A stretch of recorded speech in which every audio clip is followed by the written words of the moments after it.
You're listening to The Breakup Theory, conversations on ending things and collective liberation. Hello, everyone. I've been away longer than usual between episodes due to circumstances, and I appreciate you all coming back to listen. As a kind of compensation, this is a long one. I got to talk with one of my favorite people to get into it with, Connor Habib.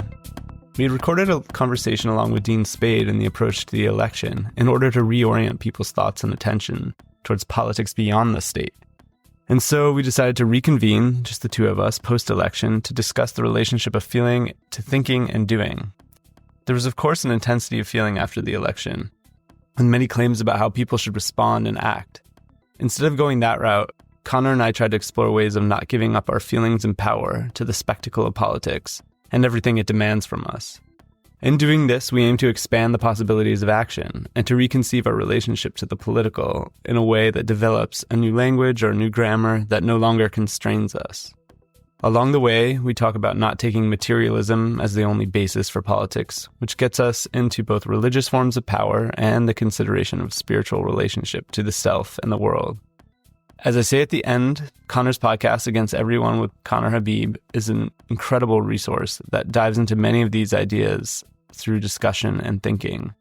Connor references a recent series of episodes he published as a guide to engage in a spiritual life. That might be a great place to start if you haven't already listened to his podcast. He also wrote the intense novel Hawk Mountain, which I highly recommend. I will link to Connor's Patreon where you can support him and find the library of episodes, as well as the novel, in the show notes. Remember, as always, we have an online submission form at forum.jotform.com/thebreakuptheory/stories and a phone line at 917-426-6548. Please write and call us to share your breakup stories, your questions about ending things, your hopes for liberation.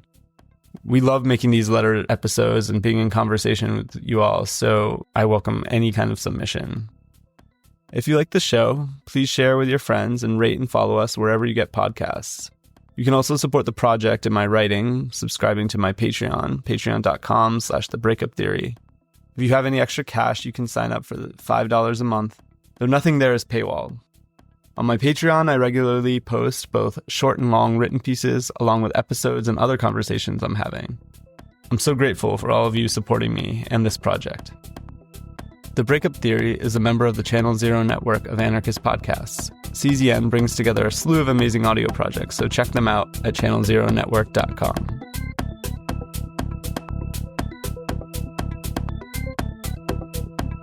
Okay, hello. Today I'm talking with Connor Habib, who makes the podcast Against Everyone with Connor Habib, which is an incredibly rich, varied resource of discussions, thinking about politics, culture, spirituality, and so much more. Connor also wrote the harrowing novel Hawk Mountain, which I highly recommend. And Connor's just one of my favorite people to think with. As a kind of follow-up to the discussion that we recorded before the US election with Dean Spade, which was trying to redirect our energy outside of engagement with the state, Connor and I thought we'd have another conversation now that the results are in and people are feeling scared and attacking each other and posting all kinds of hot takes on the internet, perhaps us included. But I want to start our conversation with something Connor shared in response to the election and the reaction that people were sharing online. So I'll quote what he wrote. "We should consider, before calling to make room to mourn, how often the valorization of intense expressions of feelings, whether through art, posts on social media, expressions at rallies, or simply falling for fear-mongering, can be mistaken for action. What if we've already made plenty of room for feeling, and at some point that became a problem? This isn't a call to not feel, of course, but rather to direct feeling differently, to find a way to let it meet thinking and action appropriately." So I thought this was really provocative, especially because there's been an emphasis lately on the need to grieve and mourn, especially in light of the ongoing genocide that Israel is committing in Gaza and the discussions around the possibility of mourning for Palestinians and the failed mourning by Jews in Israel. But I was just wondering if you could talk a little bit more about what you're thinking here, like what you were responding to, what you've seen, and then how you imagine that we can like add feeling to thinking and acting. Yeah, sure. No problem. Hi. Yeah, I mean, I wrote that specifically in response to the many people I saw that were like, take a time to breathe and to grieve and to mourn. So I'm doing this voice that's like a mocking voice, but I'm not actually mocking the sentiment so much as the rhetoric, I think. And I really thought this is trouble. And I saw it coming before, before we knew the result, long before that, because I saw these things about fear that were coming from people who were and had been largely unconcerned about Gaza and Palestine, more broadly, where, they would post things. And I realized this is social media, but I knew that this sentiment was out there. They would post things like, if you don't understand why your gay friends are scared right now, you don't have a gay friend, a gay person, like this sort of thing, where there was this real focus on people's feelings. And I thought, wow, the intensity of feeling has been the substance of this election cycle. It's a massive component of all election cycles, but really, really part of this one, from the overwhelming presence of feeling from the beginning, where it was very hard to tear away from your feeling life, that the stakes were so high and things were terrible. Even as someone that just doesn't really care that much about a presidential election, because there can't ever really be truth or love or wisdom in a presidential election, I just thought I even was pulled into the intensity of feeling sometimes.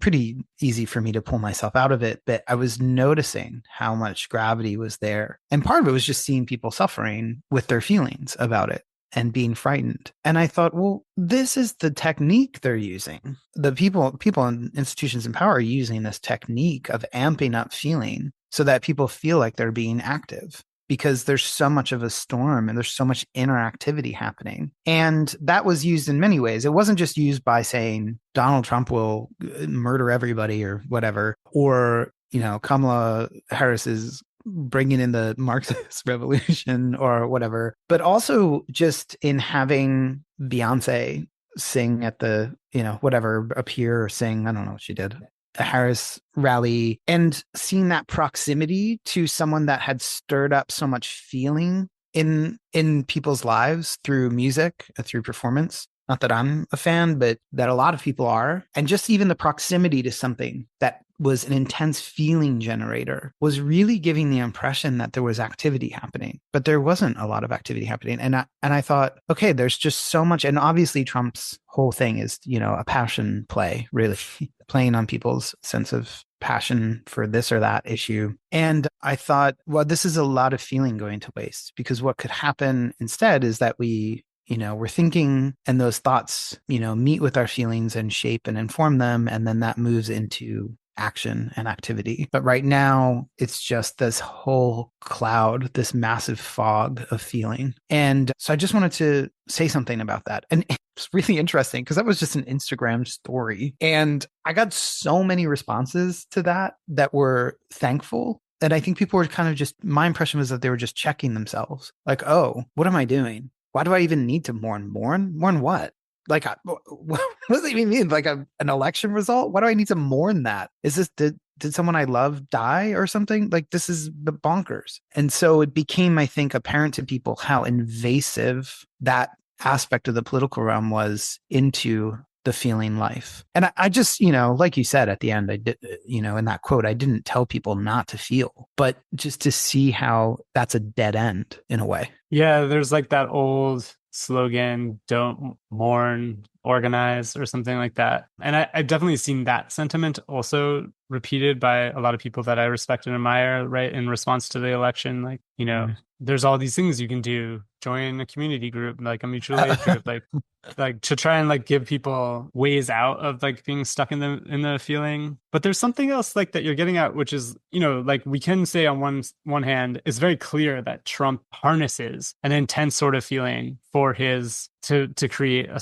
support base for him. And though the Democrats maybe like tried to run a vibes campaign, which I think is like about feeling, I feel like they always are presenting themselves as reasonable and rational. And there's this like liberal democratic tendency to just be like, well, we will just combat the reactionary right who has hijacked the state with our, reasoned arguments or something. And it totally fails to deal with the actual actions that are being taken under the cover of these intense feelings. It fails to deal with the fact that Trump's connection to feeling is actually super seductive, and there's a reason why that works.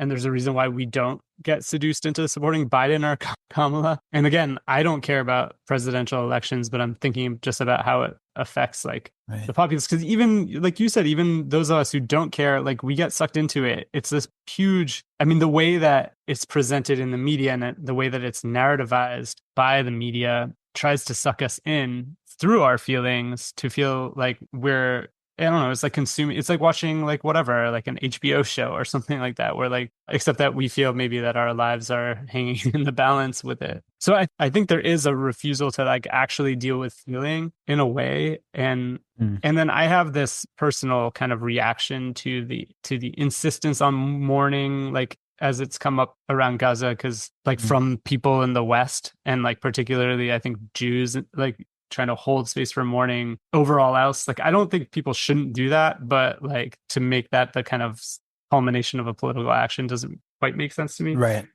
So, but I also want to question my reaction to this desire to mourn, and this feeling of like radical grief is actually something that does something in the world. But yeah, I mean, I think I'm just like trying to figure out why we can simultaneously be like, it's all about feeling, and then fail constantly to account for the way that feeling plays into these situations and determines things. And then kind of like you're saying, like take power through our feeling in order to do something with it rather than be the passive consumers of it. Yeah. And I think also, unfortunately, maybe unfortunately for me, because I would probably get a bit of shit for saying this, but when we do something with our feeling transforms. And in fact, that's often how we know that we are doing something with our feeling. So, you know, a lot of times acting out of rage and anger, which is, I'm not saying don't ever do that. I don't have any sort of like moral or even maybe ethical prescription for how people should feel or what feeling they should act out of. However, we can see that there's a difference between acting out of anger and the way that people act when a feeling has translated into necessary or thoughtful action for them. You know, they just end up being two different moves. And maybe one's better to deploy as a tactic sometimes than the others. But as a general, like, way to live your life, I think the transmutation of feeling into action changes the feeling. I was also thinking about like that when people were like, you can do this, you can do this, you can do this. Like, I didn't ever consider those people to be, not to take any specific cases because maybe some of those people I really respect, but to be doing something outside of feeling either. It felt like frantic anxiety expressed as a listicle of, you know, organizing action, and people already know they can do those things. The trick isn't replacing feeling with doing. The trick is transforming feeling into doing in a way that's connected also to thinking. And by thinking, I don't just mean reason. I mean this self-reflective process of identifying, observing, witnessing, and also even moving. This is much more difficult, but moving into the activity of thinking itself. You know, I think one other thing I wanted to say, well, maybe two things, was that the way you were experiencing that gravity of emotion and how I mentioned that as well, because we're all connected, we really are all connected.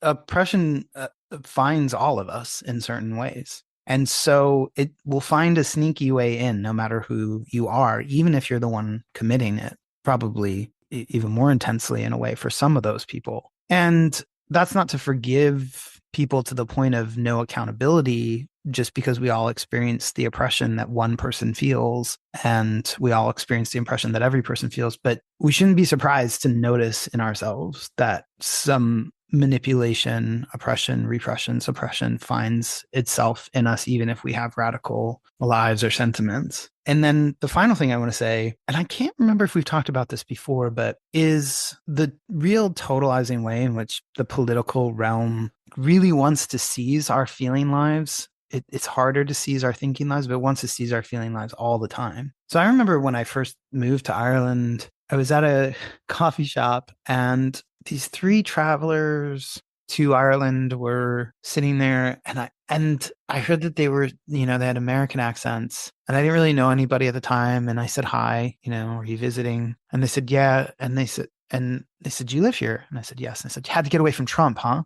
Now, I didn't move here to get away from Trump. I want to live here my whole life. But I said, you're on vacation. Let it go. And they were so shocked that I said that. And then they kind of smiled and they started laughing. And I mean, I don't think I said it like that. Let it go, ladies. But I, whatever I said. And it just, the idea that the caring always has to be on as if that's useful is, I think, also part of what's happening in the mourning process, is that people are driving themselves into an idea of how things are supposed to go. So there's like somehow this ethical illusion that caring generates something worthwhile. And you were talking about that in terms of the grieving and Gaza and the Jewish mourning for Palestinian lives and that sort of thing. Yeah. Yeah. I mean, yeah, we could go in different directions. I mean, one thought that was coming up for me is like, it does make sense to a certain extent to have this reaction of impotent rage when terrible things are happening, but they're out of your control, or they feel out of your control in some way. Like, that we can't individually or even collectively in the United States make the genocide stop, right? No matter, like, it hasn't been working, right? The way that we have been acting, or just like the fact that, like, yeah, Trump got elected, that's really bad. And it feels like there's like not much to do about it. Like, to me, that makes sense, but it also, I think, predetermined. Either, I think in one way it capitulates to the like inevitability of the bad thing happening, because it's like, it's sort of acknowledging that, oh yeah, events are out of our control and we're just kind of passive recipients of history. And clearly it doesn't necessarily lead to any kind of good action. It could lead to like reactionary stuff and maybe like some like fun, destructive things. But the way that I see it often channeled is just into the old predetermined scripts of politics. But like, on the other hand, I do imagine that there's a certain kind of grieving for people. Like, I don't know, there's still people who hold on to ideas of the US as good, right? Because they've been brought up to think that. And progressively over the last 15 years, especially, but like, obviously all the time, there are opportunities for people to confront the fact that the state and empire are terrible and that it's harmful to us and to everyone in various ways. Like, I just keep thinking about how many times that has happened recently, that people have become like kind of awakened to that. And it makes sense to me that there would be an element of grief if you've like held on to a certain belief for a really long time. Like, even in like Mourning and Melancholia, Freud says that mourning could be for like a nation or an ideal, right? Like, we have to give some of these things up. So like that makes sense to me for people who are in that particular situation. And like, I have this reaction being like, well, yeah, of course it's bad, right? Like, I knew it was going to be bad no matter what, but of course it's like the worst, like the worst option, because that's sort of like how the world seems to be playing out. And what I'm trying to get to is a way like outside of that, because I think even in, leftist, radical, anarchist, revolutionary spaces and thinking, we still somehow capitulate to the inevitability of oppression winning out, right? Like, I think that we continue to contribute to that historical timeline. I don't have this isn't like fully thought out, but it's something I'm trying to get at in the relationship to history and like the spectacle of politics. But yeah, I guess like something that I was reacting to in your post was really this idea that like we give our power up in these certain ways to the certainty that like this is the worst of all possible worlds. Yeah. And I think it also blinds us to what's actually happening in front of us. What's that bumper sticker? Do people sell bumper stickers? I don't know. But that bumper sticker that said, if you're not outraged, you're not paying attention. And I've long thought it should say, if you're outraged, like, if you're outraged, you're not paying attention, because the intensity of feeling that's exactly what you're talking about when the scales fall from your eyes, as it were, when you realize that the ideas that you have might still be valuable, but aren't enough to just carry the day, that something else might be needed, or that they're not being embodied by the people you thought they're embodied by, then I can understand the outrage rising up. And if you're not outraged, but mostly what we're seeing is something else. It's an outpouring, a diffusion of ourselves, as you say, like a giving up of power. And that really does blind us. My my sister, who's a brilliant person, she was talking about how she was thinking about writing something for a publication that maybe asked her to write something about the election. And she was saying, well, I wasn't really surprised by the results at all. There were some people in her life that were really shocked, but she said, the day after I was at the cafe and I have like a fuck the patriarchy sticker on my computer, and this guy looked over and I was afraid, that something was going to happen because it was after the election. And I said, yes, but don't you also want to include the fact that nothing did happen? Like, it's important to remember that nothing happened. That's also part of the picture. And that's another way in which this intensity of feeling, it really can actually cloud out reality. Like for the people that I was talking about, lots happen at cafes in my life, I guess, but I was talking about the cafes. And then also, it was something I really noticed with the first time Trump was president, was that people talked about everything he did as if it directly affected them. Now, as I said before, oppression does affect all of us, but people are talking about it in ways as if it were directly affecting the material conditions of their lives, when in fact there would be you'd really have to sort through the junk drawer to find that piece where it actually did touch them. So I'm sure it did, as it does. Everybody's actions affect everybody in some way, but the amount of emotional intensity around how horrible it was when it actually wasn't touching them, as if, and this is the important part here, as if to say, I need to somehow relate to how horrible this is before I take action. And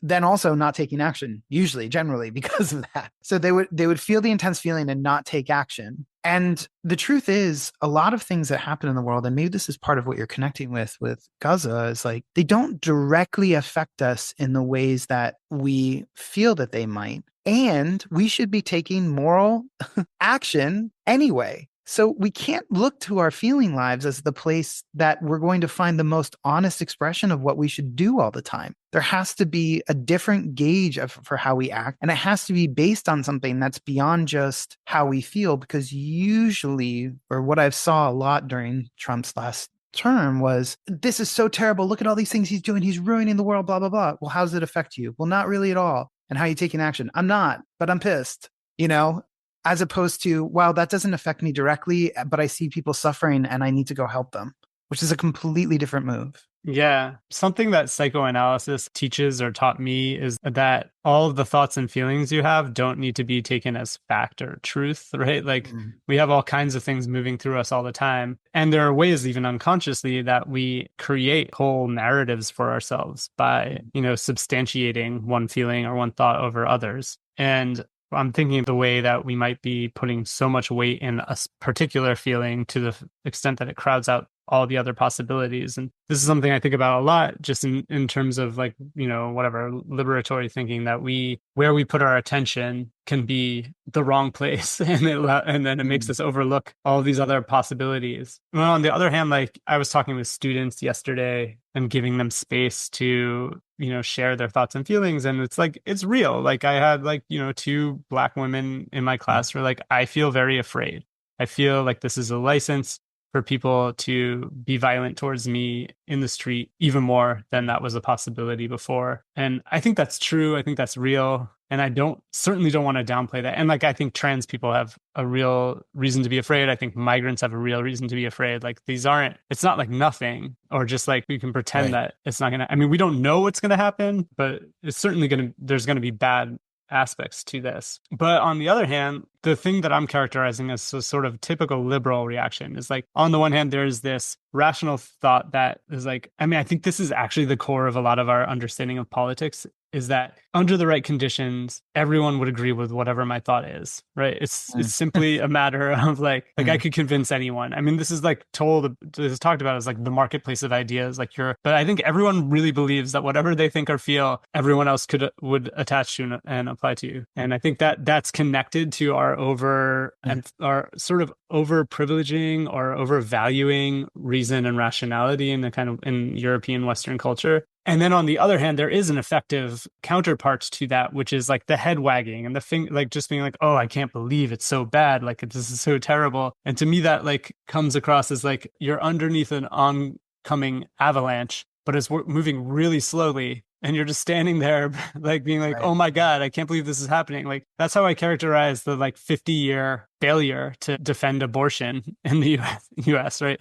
It's like, oh my God, everything's like, they're trying to take it away. And they've been doing it for so long. We've done nothing at all. to stop those conditions. So like to me, I think I'm trying to make a connection between this like kind of overvaluing of reason and an idea that like everyone should agree, with the effective counterpart that when the world doesn't actually bear out that reason or rationality or your idea, that it's like incomprehensible, even though you might be Right. constantly facing that. And to me, that's like, I get caught in this too, right? Because like one of my things I say is that like I believe that there's multiple timelines and universes because this is the worst possible of all timelines. And so to me that means that there have to be other ones, because it's so wild how bad it is. Like every day it's like, oh, there's something like even worse happening. And I think that in a way that can like give into this feeling like that it's just like, of course it's terrible. Of course this is what's going to happen. Of course Trump got elected. Of course, like all of these things that just end up corroborating reality, when I do think we don't have to do that. And that's where like our desires and imaginations could actually break open a different place than what we would expect for action, is that we don't continue to cede our power to these structures that want to take all of our feelings and all of our thoughts into them. Like this is one of the ways that we are implicated in the reproduction of these oppressive systems. Yeah. But I don't know if that's just totally like, I don't know, like mystical or something. I don't. But you're talking to the right person if it is, so that's fine. But I think like there's an over emphasis on thinking and feeling and willing in different ways, and an underutilization of these aspects of being. And maybe people they might even think that this is a shallow division of being human, thinking and feeling and willing, but it's fine for me right now that we, certain qualities or actions or states come out from having done each of those too much or too little, or not having them relate to each other in the right way. And, finding that balance is really important. And I think maybe it's like one other example. I want to stay a little closer to what you were talking about, but I do want to bring one more example in, which is when Trump won the first time, I went to the LA Public Library the next night to see Rebecca Solnit, who was there, I guess, to talk about maps or something like that. And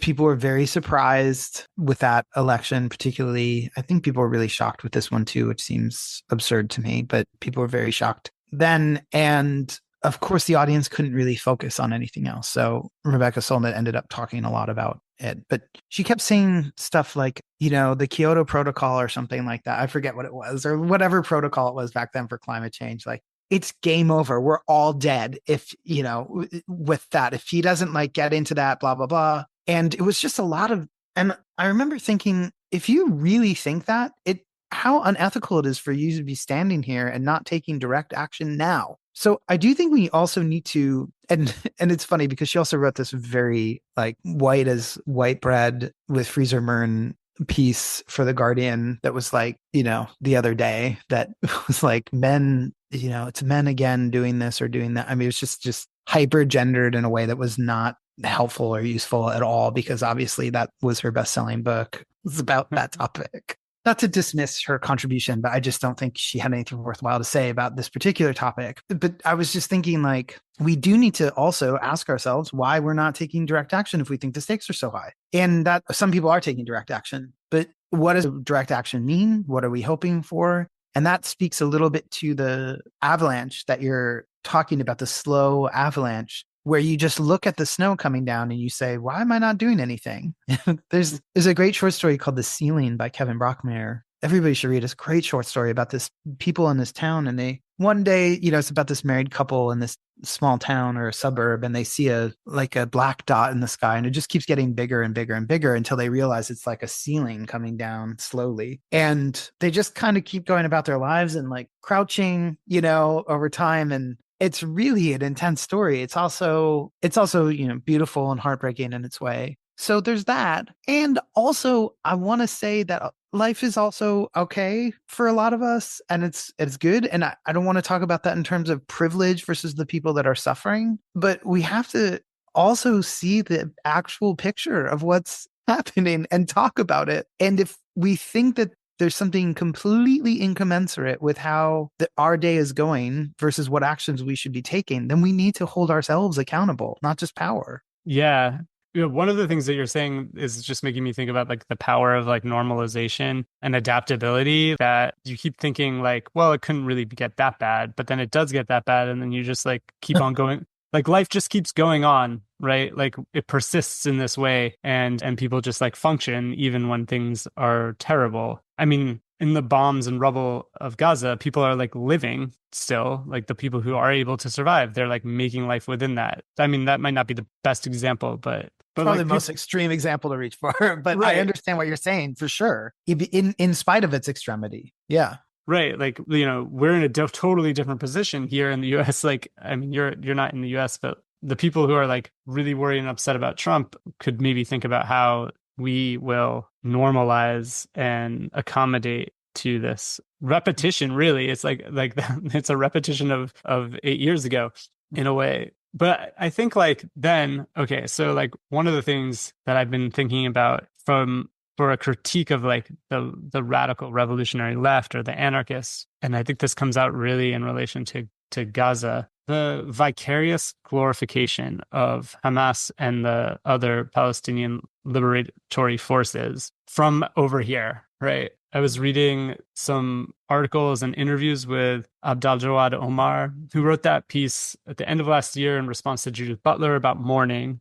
And then recently there was an interview with him, between him and Ariel Angel in Jewish Currents. And he talks a lot about like, she's asking him about like the difference, like what we should do outside of Palestine in solidarity. And I think he has the most discerning way of thinking about this and talking about it than anyone I've seen, without kind of mixing up positionality in a way. And he kind of helped me think about this, that like the people over here who are, because Ariel Angel comes to this being like, maybe it's a problem that there's a bunch of people who support Palestine who are glorifying Hamas, because you won't be able to get people to join your movement if you are like talking about armed resistance. And he was like, well, the position for people outside of Gaza who aren't part of that struggle in relation to that is very different from the people on the ground there in relation to it. And so I started thinking about like what it is, like it makes sense to me from a desire, pleasure point of view for people over here to want to identify with those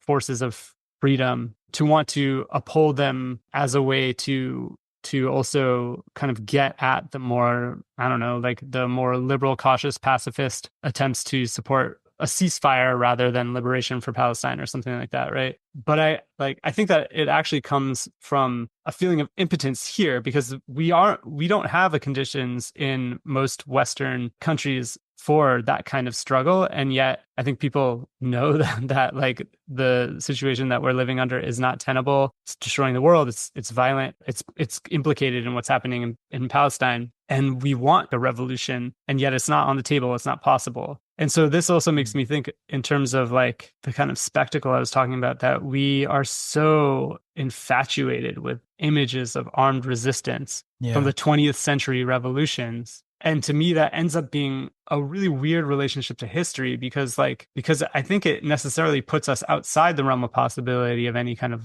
revolution or liberation, because we end up just being vicariously consuming the actions of other people. And I think tacitly accepting that it's not possible for us to do something. It's like those conditions were different than our conditions, and people were able to do these things. I mean, I think it's all really fascinating. First, I want to say, I think a really good book for people to read about that, if they want it, is Subversive 70s by Michael Hart, where he shows us sort of a huge variety of tactics and strategies that were used to differing effects and aims. It's in the 70s. It's really fascinating. The 70s are always ahead of us, he writes, because some of those things we're not even considering using now. But I think, actually, when I talked to him about it, something that came up was, a guy said something to him because he was really frustrated. This is, maybe in November, December of last year, that look, the state's just not mediating. Like there's no mediation process at all with citizenry anymore.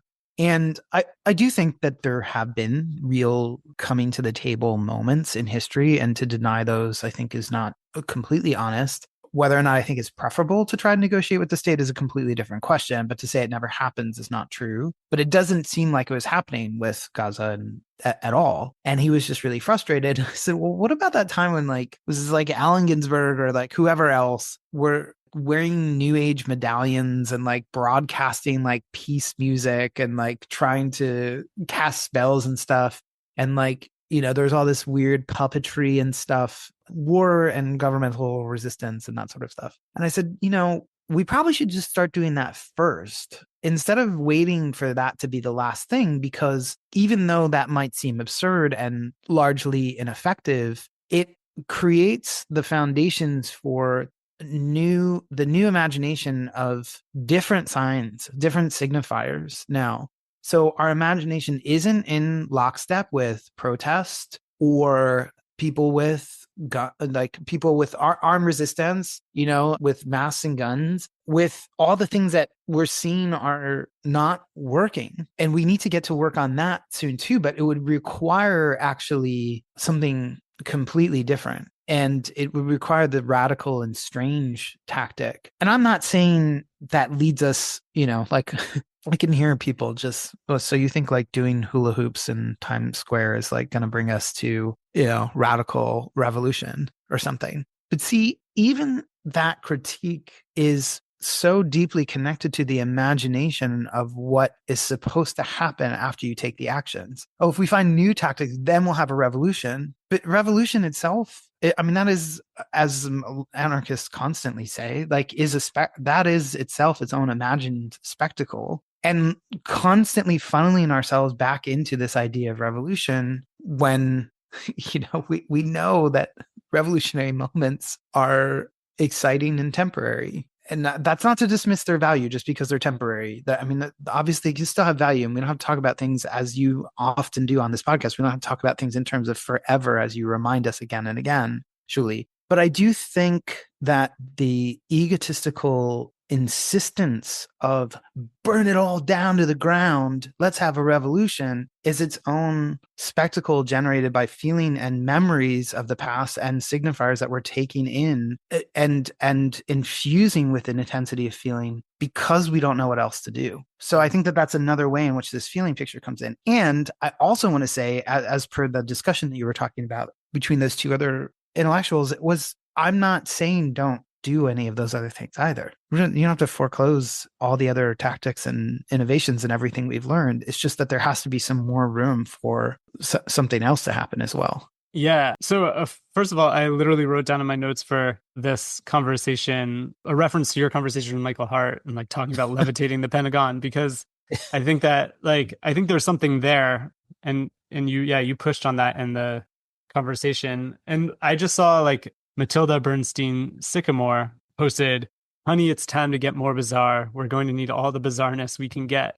And I was like, that's the best. That's like the best take I've seen, because I think we have these tired scripts, of course, and the expectations of what things should look like that end up, I think, preemptively capitulating to the state. They act with the kind of idea that any radical movement in history is only like its culmination will end up usually being some kind of concession. I think that there's like a bad relationship to history that is embodied by this kind of desire for revolution as this unitary like overturning of everything. I think it doesn't understand actually what's like happened in those revolutionary moments, and it's still to me like a giving up of the possibility, because it's like, oh, the revolution will come when it's the right time, or whatever, and like we don't have to plan for it or something like that. But yeah, like in this kind of going down the magical mystical road that I'm more and more drawn to, because I think the ultimate limitation of leftist, radical, even anarchist thinking right now is to overlook what some kind of non-materialist, spiritualist contributions could be made to a kind of liberation. Like the right wing knows that what you speak creates reality. They know that, and they do that constantly. And we don't do that in the same way, right? Again, it's like we stick to facts, we stick to objectivity, we stick to retelling the history like the right way, instead of creating these new spaces and these new worlds in our actual language, which I think, like you said, in sort of defense of these kinds of bizarre, to use Matilda's word, actions, like that actually does create new coordinates, right? And it opens up the possibility of like what we can do, even if it it's silly, right? I mean, also like I wouldn't really, scoff at silliness as being an important thing to consider in this world. Yeah, so I really do think I agree with you that these things need to be on the table because the sort of seriousness of resistance and protest is I mean, they knew this in gay liberation. I'm teaching faggots and their friends between revolutions, and they're like, the faggots were never part of the vanguard because to be a part of the vanguard, you need to have a straight face, and like they can't be straight, right? Like they wanted to play. They don't want to put off the celebration for later. They want the celebration now, and like these are lessons that we haven't learned from the 70s precisely. I think we take that kind of realist attitude, sort of like from Foucault, that clearly sexual liberation, gay liberation did not work. It wasn't enough because the forces of like state and capital persisted in this way. And so then we end up with that lesson that Foucault and others say is like power anticipates resistance. And so we're caught kind of in this like dialectical play forever. Like our resistance ends up feeding power, and power is like waiting for us to do the thing. And I think like rather than the only way out is through, that I want to say, like, how do we sidestep this and go somewhere else and stop accepting those terms of engagement? Yeah, I think there are a lot of things I want to say because I love all of that. First, what's more absurd than a robot dog with a machine gun on it, right? Like the state is completely capable of doing the silliest things. Now, I'm calling it silly, but I mean, how completely crazy. If I said that at like, if I said something like that at like an organizational meeting, political resistance meeting, why don't we have like a robot dog? People would be like, what the fuck are you talking about? They wouldn't just be upset about the fact that we didn't have enough resources to do it, which would probably be the case. But like people would think that that was the most absurd thing in the world. The state is completely capable at seizing absurdity and making it normal in a way that merely horrifies us, And so why would we let them be the only ones that are doing absurd things? The second thing is, spiritual life has always and continues to move the world. It absolutely has changed the world and continues to change it. And I understand that there are troubles with theocracies and there are troubles with delusion, manipulation, power plays. And of course, that's true of everything. And so when we start approaching the spiritual, there is like intense leftist suspicion, which is, I understand where it comes from. And a lot of it came from a sort of view of what happened in World War II, which is with the Nazis, particularly, which is completely understandable. And there are so many examples of spiritual resistance that it would be completely ridiculous to leave out the importance of all of that. And I don't just mean liberation theology. I mean, there's also indigenous movements. There are occult and esoteric movements. There's Christian resistance. There's obviously what Foucault referred to as what political spirituality. And of course, there's the ways that people are accessing their spiritual lives in the Middle East to resist. And there's so many more examples. So first, it moves the world. It changes the face of the world. So there's something there for us beyond just delusion. And second, it is being used effectively and powerfully in many different movements. And the last thing I'm going to say, and this one is the hardest one to stomach, I think. So let's see for people to like take on. A lot of people so Pennsylvania was supposed to be like a key state for this election. And actually within the town where I'm from was in one of the counties that was one of the most important swing counties, whatever the fuck that even means anyway. It's so stupid. But one of the other counties was, where a lot of Amish people lived. And I grew up close to a lot of Amish people and Mennonites. But all these Amish people rallied for Trump and turned out in like record numbers to vote for Trump. And why did they do that? The reason given, at least, was that in January, there was a raid on Amish farms because they were selling raw milk. And I'm getting to the point of how this relates to spirituality in a second. But the idea that a relatively insular community,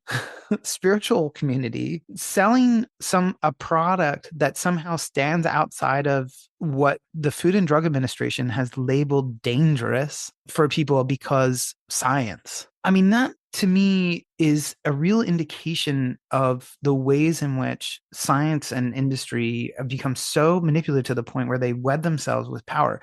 If you come to so many European countries, you just buy raw milk and no one gives a shit. If you ask someone in the US about raw milk, oh, that's dangerous, that's crazy, whatever, which of course has a lot to do with the factory farming techniques that like actually pollute a lot of like animal products there. But to me, it's like there's this real submission to a certain kind of capitalist and industrial science that people don't want to take up. And it becomes a really, really difficult discussion to have because it leads into one, questions about science that is worthwhile, that we do need around, and medical interventions that we do want. And, it's like I'm talking about raw milk and people are probably immediately thinking I'm like an anti-vaxxer or something like that. So watch, first of all, how quickly, if you're listening, your mind jumps from this to this to this. But that's because a certain kind of science versus religion, or science versus spiritual, or science versus even social conditions or cultural conditions idea has come into force. And unfortunately, what people call the left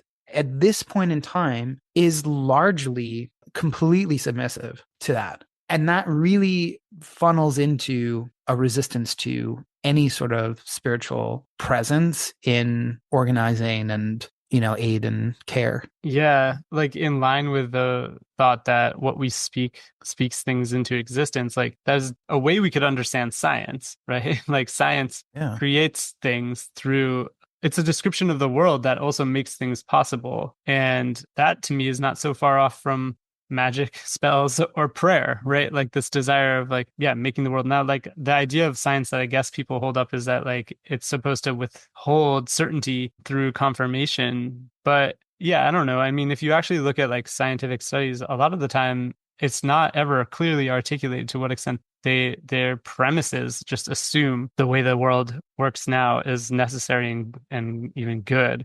So many scientific studies, I think, relate on that. And like you were saying about the robot dog, like we probably are limited by ideas of what's reasonable to try in the imagining of what science can bring us. Although, of course, on the other end, there's like shit like Musk, who's like obviously a fucking terrible person. But I was just thinking about that. Like, so like the leftists will end up reproducing the terrible conditions of capitalist industrial society in the kind of embrace of science without even necessarily thinking about it. And I think the milk is a good example of that. Well, even just to be like, okay, raw milk is dangerous, like you said, not because of the milk itself, but because of the conditions in which it's formed, right? It's again just that example of sort of shifting the blame elsewhere. And then to the other point, just about spirituality, like there's one way we can understand the history of colonialism and capitalism and the creation of the nation state is a spiritual war.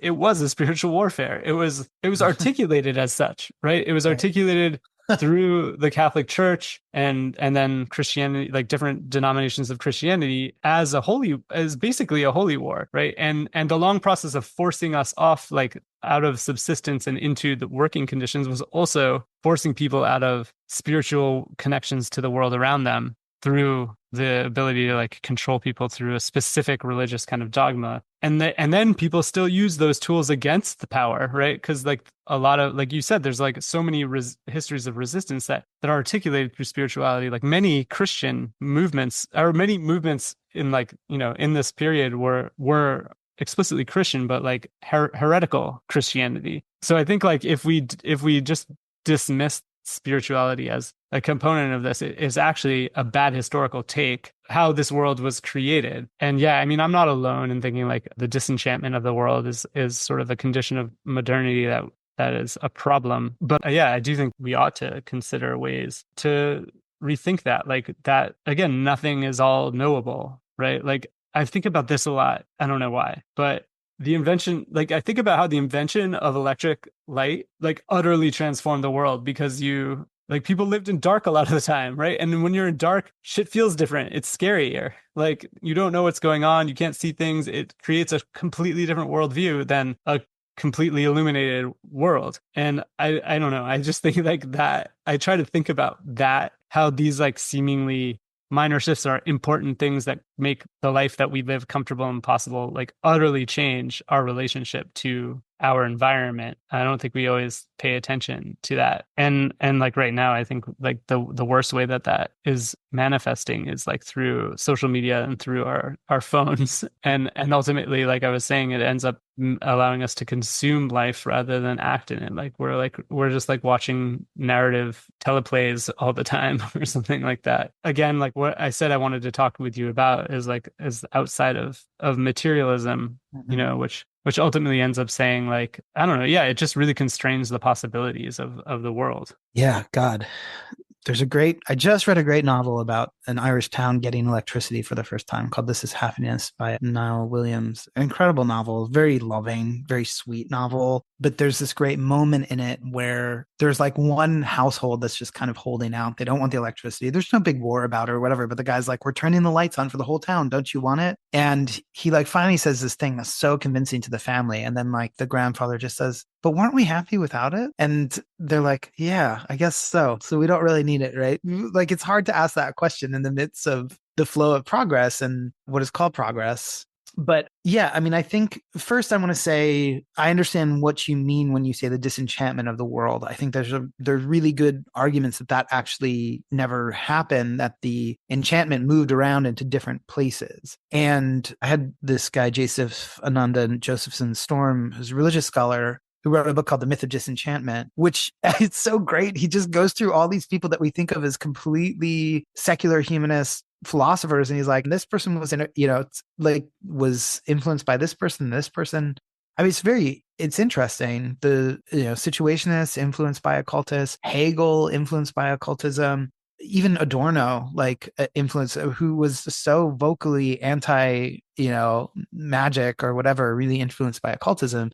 These ideas are potent, but the problem is, and this is something I brought up on my show with witchcraft scholar Thomas Waters, who wrote a book called, I think, Cursed Britain, but just that a whole class of people who are able to look into the spiritual life and discern what's real and what's not has been eliminated. So even though the enchantment has been moved around, one of the things, and I think it's part of what you're identifying just by using that phrase, the disenchantment, is that people who actually have the strength and the aptitude to discern what's true and what's false in that realm as a class have been completely eliminated. So there used to be de-witchers, people that you would go to identify if you'd been cursed or not in lots of places in the world. And they could help you with that. There were also people who do healing. There's still some people that do this form of healing in Pennsylvania. Again, that the Brahari or powwow, where they are able to see what's going on with you. There's a book called The Long Lost Friend that people used to carry around with them that had all these different things these little spells and cantrips and whatever that you could do to counter curses. But there was education about that kind of stuff. Now we would view that education as delusional. And a lot of times it is delusional. Obviously, the New Age and wellness movements and self-help movements have seized on a lot of this and just come up with total bullshit.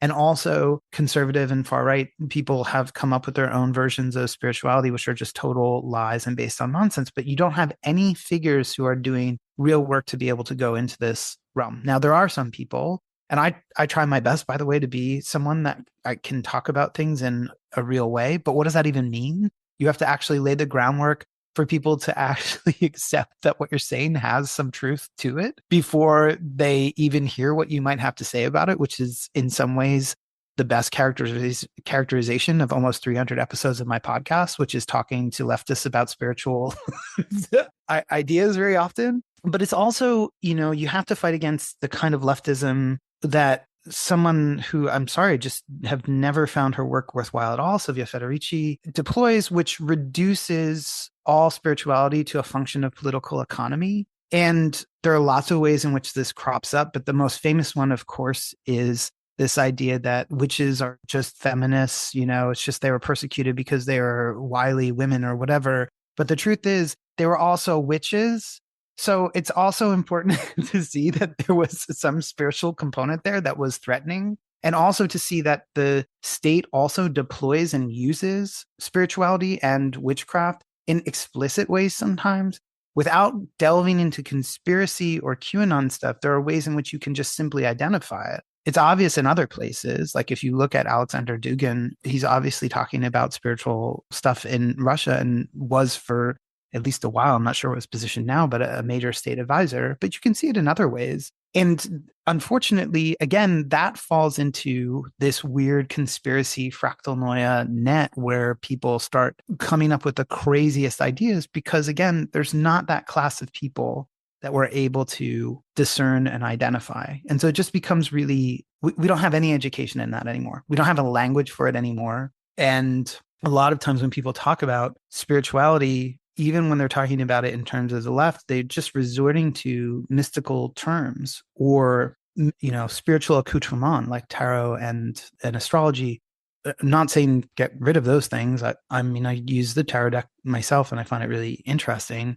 But that's not spirituality. That's something that comes out of a spiritual understanding. So it would be really good if, it's actually like peace in this regard, perhaps, that if we developed a language of peace or if we developed a language of spirituality, we'd be able to maybe have real conversations about it instead of just reaching for whatever we think might help us. But it's very hard to find who's reputable. But that's also, again, that's true of everything, I suppose, right now, too. Everybody positions themselves as experts when most people don't know that much about anything, And we think that academia is the place where we're going to find the scholars, which also is not, often not true, or sometimes they're the worst scholars of all. Well, yeah, and we talk a lot about like knowledge production in that context, that like the stuff that academics do is like, again, making something that wasn't there before that now describes the world and people will, because of its credentials, take as serious.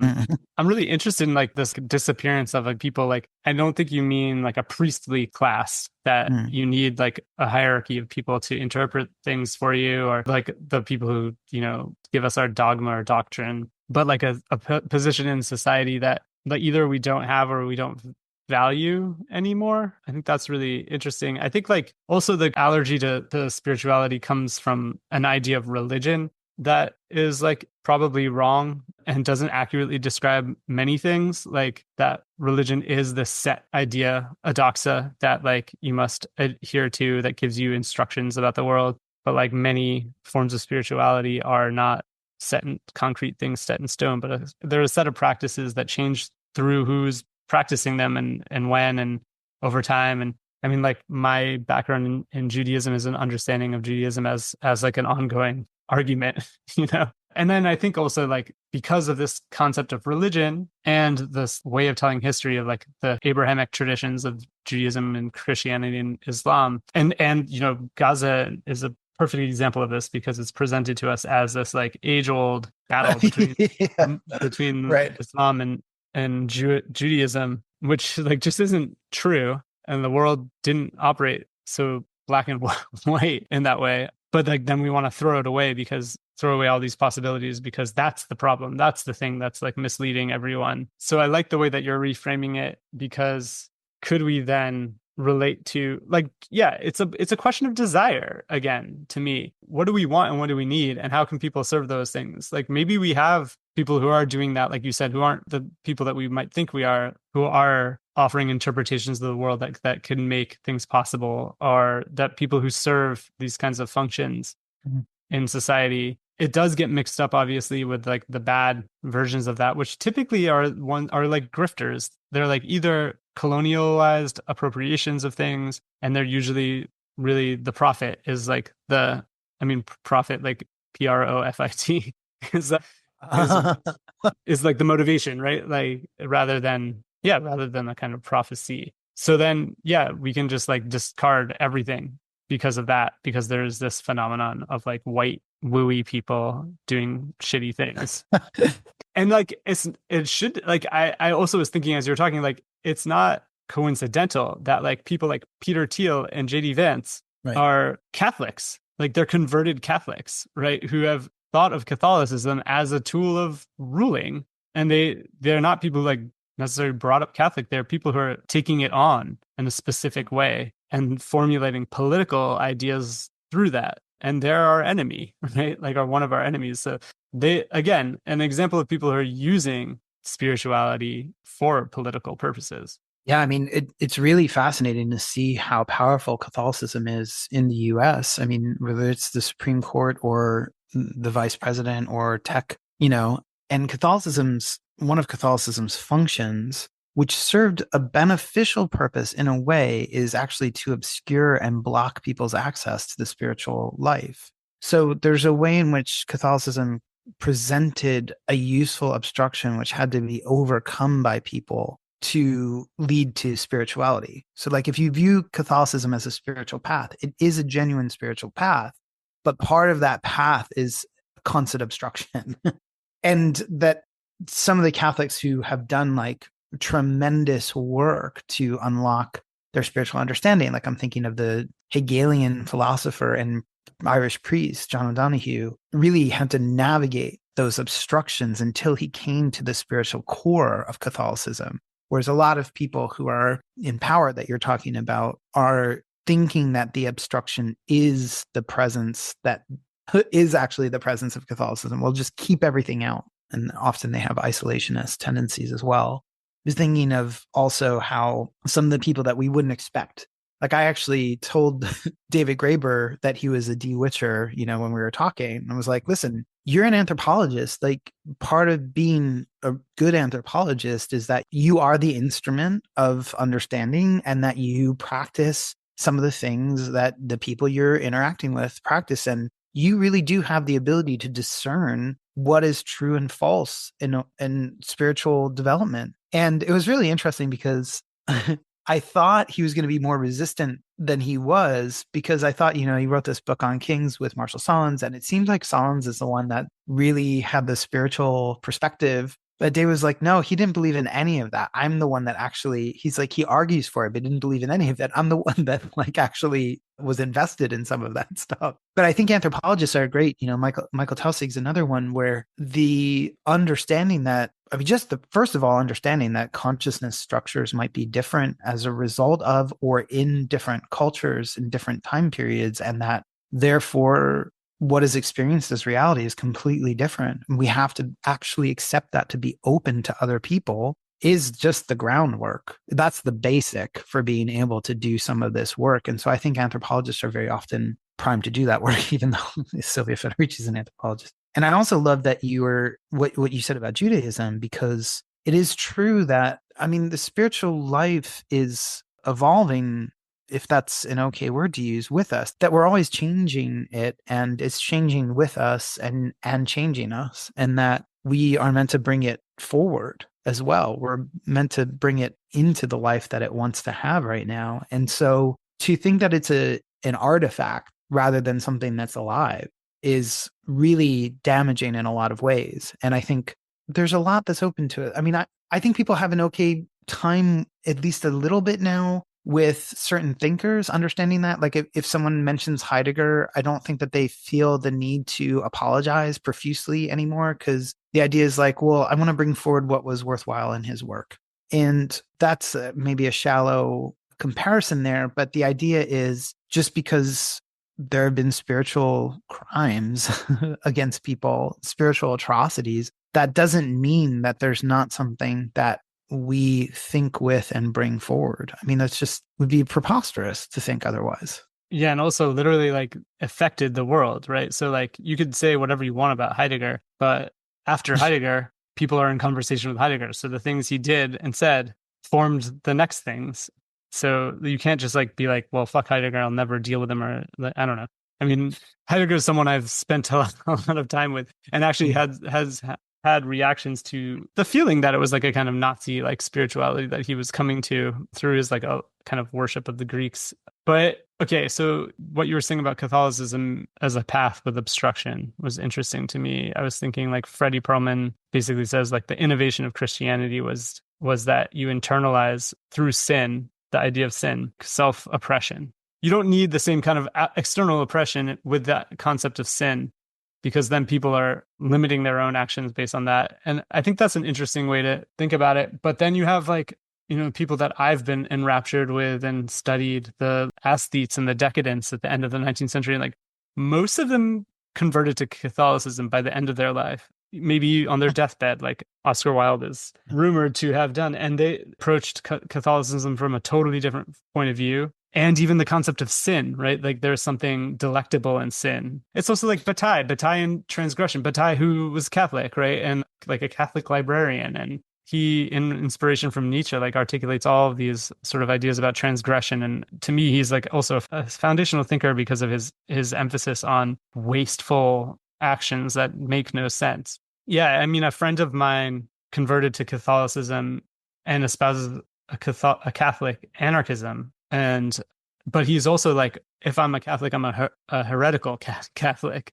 And that like really hit me. I'm like, oh, that's a really interesting way to put it. Rather than like, I'm a devout Catholic follower of the doctrine, my relationship to my spirituality is actually heretical, which then allows for that opening for things to happen. Or maybe you sidestep the obstruction, right? Like you take what you need and leave the rest behind. Yeah, I don't know. That was really inspiring to me to put it that way. Yeah, we should be also cautious. Obviously, there's a lot of tradcath, tanky, Maoist, whatever you want to call it, conjunctions. And the illusory liberation that we enter into, I mean, that is well warned against by a lot of people. And I think your example of Oscar Wilde is much better, which is that there's an allowance of a kind of freedom in life before coming to the spiritual conclusion. In that case, the conclusion of his life. But before coming to the spiritual conclusion, with our spiritual lives, we really can't do anything that's not real. It's very harmful. That doesn't mean we have to know everything first, but we do have to really seek the truth in it. And unfortunately, religion, as opposed to a more individualized spiritual path or spiritual life, can really fill in a lot of the content and the thinking for us. It's something I say a lot when I talk about the Bible, which is that it might not be the best book for understanding Christianity, because for Christians, until the Bible was written, they were experiencing Christ. They were experiencing the revelation of Christianity.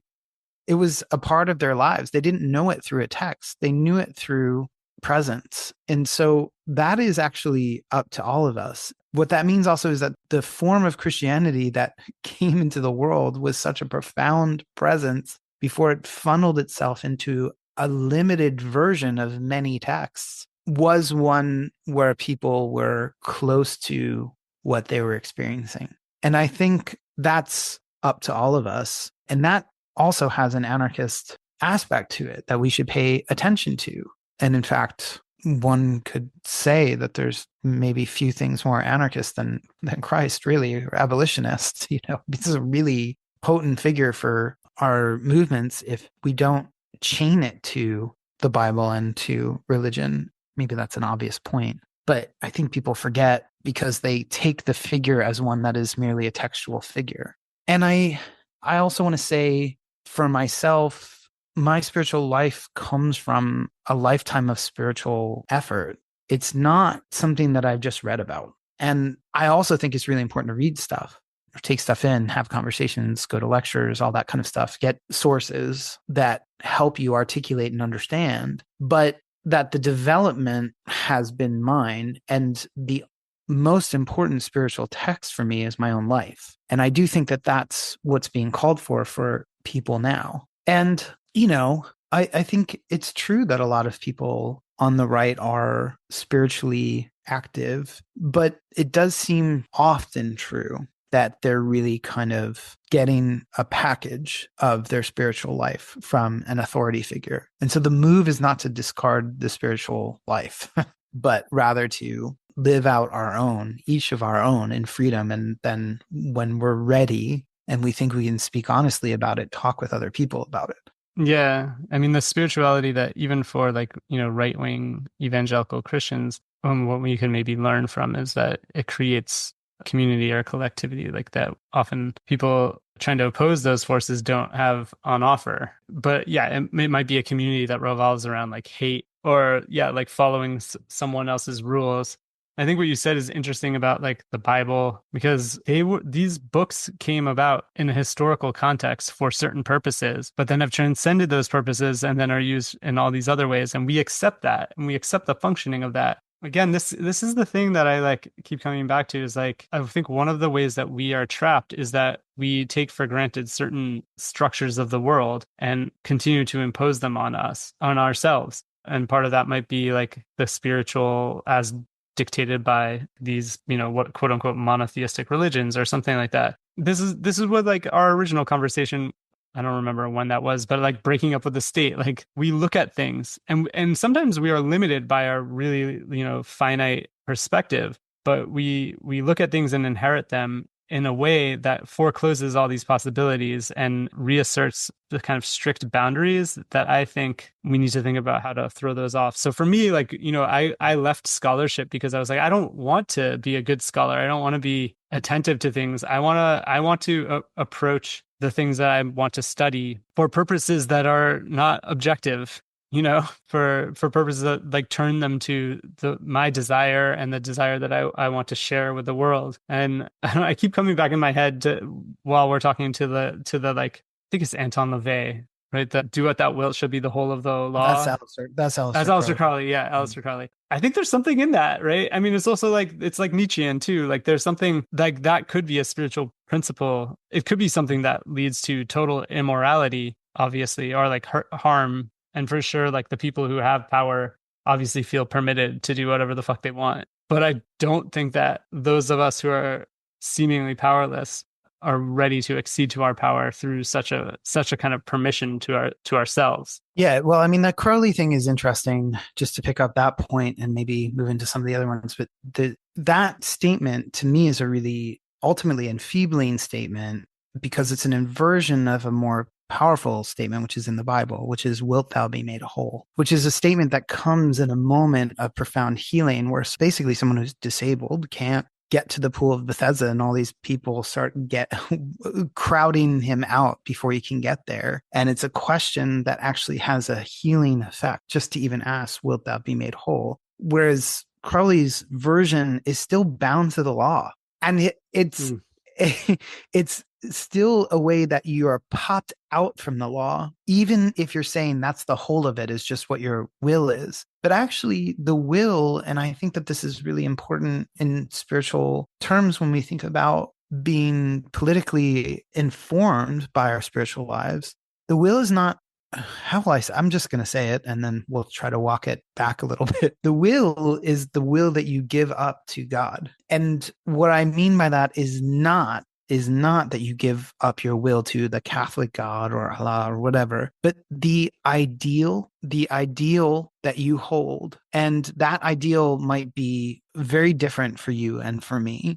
And that ideal also falls short of what God is. But we give up the will to the ideal, and that leads us into purposeful action. And it also has a healing effect that begins to make us whole. Rather than just determining what you want, do what thou wilt is actually a very hard thing to come up with and to understand. But we can actually understand what we want when we begin to try to generate a loving will instead, so that our actions are given over to something. And this has so many resistance points for people when I talk about it, because it sounds anti-desire. It sounds like I'm against wanting things. But none of that could be, further from the truth. I think that it's so individualized because we're all very different.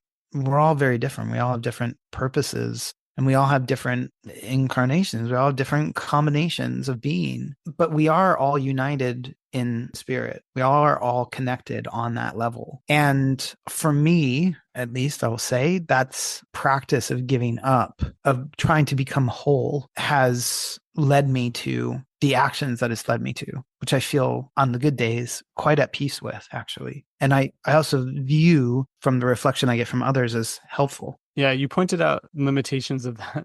Like, I don't know that I was endorsing necessarily that line, but there's something attractive to it in me. But then as I was listening to you talk, I was like, oh, it's basically like the Kantian categorical imperative in a way. I mean, except that there's no relationality in it. which I think is what you're pointing out, right? That like that do what thou wilt shall be the whole of the law is simply individualist without even considering an effect on the world. And when you say like wilt thou be made whole assumes relationality. And then I think that's really interesting to consider as a relationship, also to consider the relationship to God. You know, I've often thought, again, I didn't come to this by myself, but like you can think about the function that ideas of God serve in our world or in our thinking. And that, I don't know, it's like that thing that's like inside and outside the system at the same time and enables something to, I don't know, this is like the deconstructive Derridian kind of understanding of God, that it's like that one part of the system that actually isn't contained within the system, but makes the whole system work. And I think that that's not like a believer's necessarily way of articulating it, but I was thinking about that when you were talking about sort of like submitting your will to God. It's a relationship that allows your will to transcend yourself. And like so much of the time, we don't even really know what we want. Like it's hard to even get to it. It's hard to think about like what is possible even. So like that kind of submission or that like leaving it up to something is appealing to me. And it also it allows the possibility of these kind of like contingencies and coincidences that we don't need to explain in a rational way, because there's something happening beyond our control that's not necessarily, like as in the beginning of our conversation, like the bad thing that is out of our control and that we have nothing, we can't, or we're powerless to resist or something like that.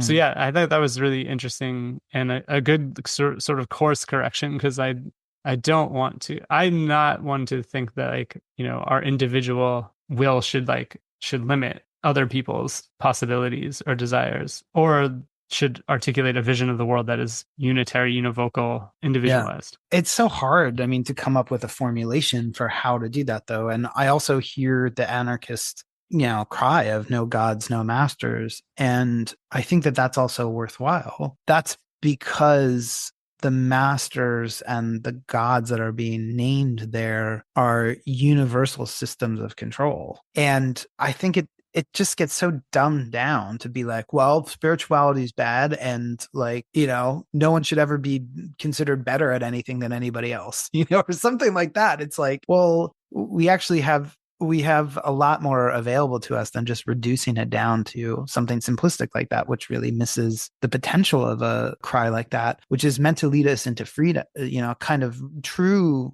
freedom. So yeah. And I think like, yeah, I mean, I think, you know, on the other hand, I want to just now defend Aleister Crowley and say he was also trying to do some truly weird shit in the world, you know, and really striving to like himself break free from the constraints of the real. And I don't think he did it the best way, but it is also important to like, I'm Heideggering him, I guess, like where like it is important to see what some of his contribution was. Unfortunately, spiritual stuff, especially, having the wrong way of going about it really can set back the openness and potential of being able to really be involved in your spiritual life. I think that that's one of the main critiques of the New Age movement, which is worthwhile, but also there's great stuff in the New Age movement that people should really pay attention to. Overall, yes, of course, it's been exploited by hucksters and gurus and profiteers and false prophets,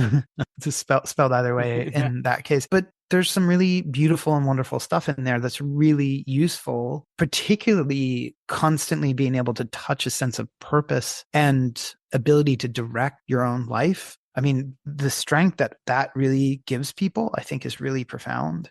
I want to make sure that I say that there can be value in looking into any of these, just like there is with Heidegger or some other thinkers that are, you know, easy to name. But it also, and I think part of this is because, like I said before, we don't have a language and we don't have people who can really help guide us on hand, mostly in the so-called Western cultures. We can really drive ourselves away from spiritual development while we think we're doing spiritual development, in the same way that with politics, they only really offer contraction, but they call it expansion. Like, we're just going to keep making things more and more limited and terrible for you, but we're going to call that like an opening up. But with spiritual development, that's our spirit and our soul. Like that's closer even than our bodies. And so we need to be very cautious about that kind of stuff. But like, who are you going to turn to? I don't know. Like, it's not it's not as easy as just finding a teacher. Yeah. Yeah. I mean, I've considered myself throughout my life someone who like willingly becomes an apprentice to people over and over, which either can be like a form of domination, but or like a form of like collecting points of views and like using a certain kind of relationship to guide yourself. And that's the sort of thing, like, I think that we get stuck imagining that people are one thing forever and ever, like the thing that they said or did that defines them. And then that like makes us afraid of trying things out and experimenting. And when you said no gods, no masters, like I was thinking that it's not to like get rid of the possibility of like mastery, for example. Like, again, I always go to like a structural way of thinking. And like, if I learn something from Ursula Le Guin's The Dispossessed, which is like, you know, she imagines an anarchist society there, but it's an anarchist society that has allowed power to cohere in such a way that it's become totally stultified and can't even see it. And that's the thing. That's the no master aspect, is to like not allow that position to stay in one way forever. That's why I go to this like breakup theory thing, is like, and that what I think anarchism teaches us, or that we should listen to in anarchism, is like the dissolving of things so that we can move that power around rather than allow it to remain stable. And that's compelling to me for all of these different reasons, like the allowing for different possibilities, for the allowing for different kinds of relationships, for imagining that we can do things that seem ridiculous, and for, I don't know, maybe for like some kind of spiritual journey that we can't predict. But in the end, I mean, like we were saying, I was just thinking again, when you were saying talking about that's our spirit, that's our soul, like I came to this idea that like, though we say we are materialists in this culture and only accept the things that we objectively see, we have a firsthand experience of that kind of interiority that we know and we hold dear, and maybe that's something to trust in some way, and know that everybody has that. You know, I think that that's really important, and that even if, as you were saying before, you think that if you have a thought, everybody would agree with it if you expressed it in an articulate enough way or whatever, that's not true. Like that, of course, if you really look at it, you're like, well, okay, there might be people that are fundamentally like have fundamentally different desires than I do, and thoughts and ways of thinking. But what you just said is true of everybody. And it's really hard to accept the universal about anything if you have any anarchists'